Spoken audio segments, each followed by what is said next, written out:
Have you been fired or you worried about getting fired about AI? If you are, listen to this because I've been getting news from New York from my ex-colleagues and people that I had worked for when I was in the workforce in New York before moving to Houston. And I'm starting to hear it on the ground a lot more. I've been watching this for a long time, for years, about store closures and layoffs and all these tech companies really firing people over email.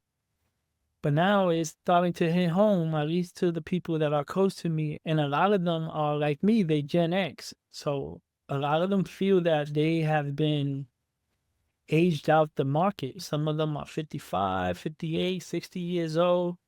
And it's hard to try to find a new job or start a career or make moves that will help continue living what they built so far, their mortgages, their houses, their lives, and things like that.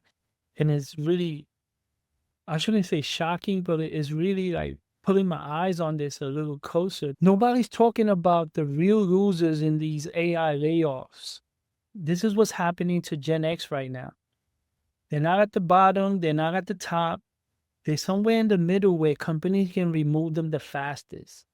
Most people think AI job loss is about hitting young workers, but the bigger story is that experienced workers are being squeezed by automation, cost cutting, and a hiring market that quietly rewards cheaper labor.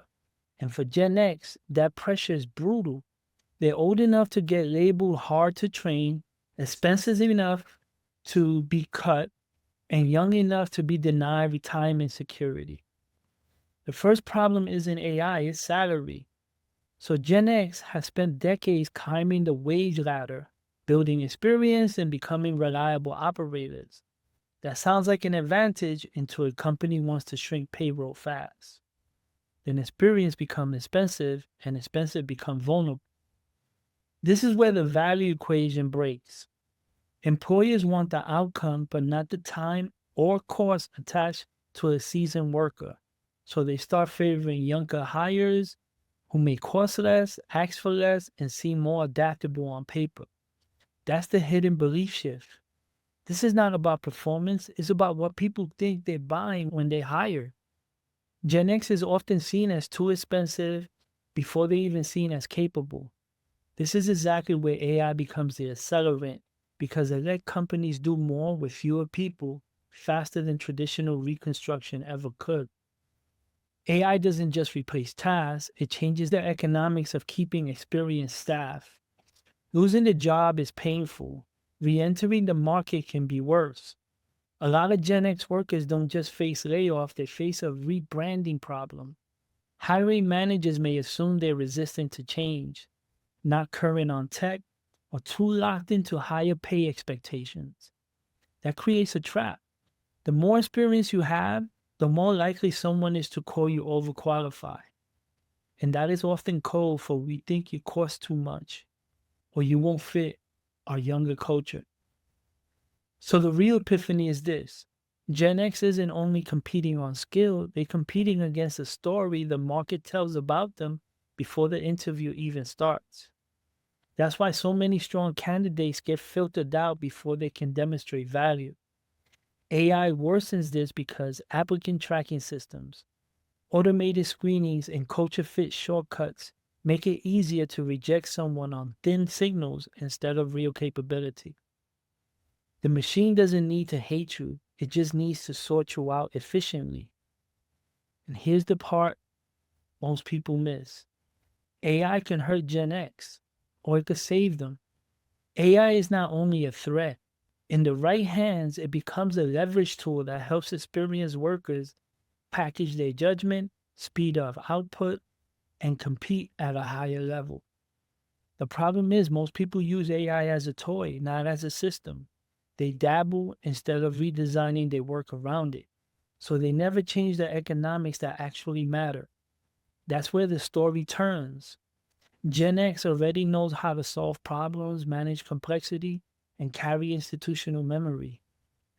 AI can become their second brain not replacing their experience, but amplifying it. This is the highest value play. Turn experience into an offer, not just a resume. Consulting, fractional leadership, automation advisory, operation cleanup, and outcome based services are all ways to monetize expertise instead of waiting to be rehired or waiting to be fired. An AI agent can help you turn your background into positioning, outreach, case studies, and offers in minutes instead of weeks. That's the shift from employee identity to leverage identity. Gen X doesn't just need a job, it needs a new model. The best response to this market is not panic, it's repositioning. If employers are rewarding cheaper labor and AI enabled efficiency, then the smartest move is to become the person who helps businesses get those outcomes without getting trapped in employer dependency. That's the AI money map lens. Use strategy to decide what to sell, structure the message, make it irresistible, and use AI to execute it fast because speed is what matters. In this market, the winner is not the most loyal employee, it's the most adaptable operator. So if you Gen X, the real question is not how do I get rehired, it's how do I turn 20 years of experience into something that can't be ignored, automated, or underpaid. That could mean consulting, training, automation setup, or a niche authority offer built around results. Most people have skills, few have a system. If you combine lived experience with AI execution, you start competing as labor and you start competing as leverage. That's the whole game and what's left in the first half of 2026. The grand slam move is simple. Identify one painful business problem, package a result, add proof, and use AI to reduce delivery time and friction. That's how you create an offer the market can understand fast. Gen X does not need to be written off. They need translation. The market has changed, yes, but decades of judgment, resilience, and system thinking are still valuable when they framed correctly. So my take is this. AI is not the only cause of Gen X hardship. It is absolutely accelerating the pressure. The deeper issue is that the market is rewarding speed, lower costs, and automation, which means experienced workers have to stop selling resumes and start selling outcomes. Let me know what you think.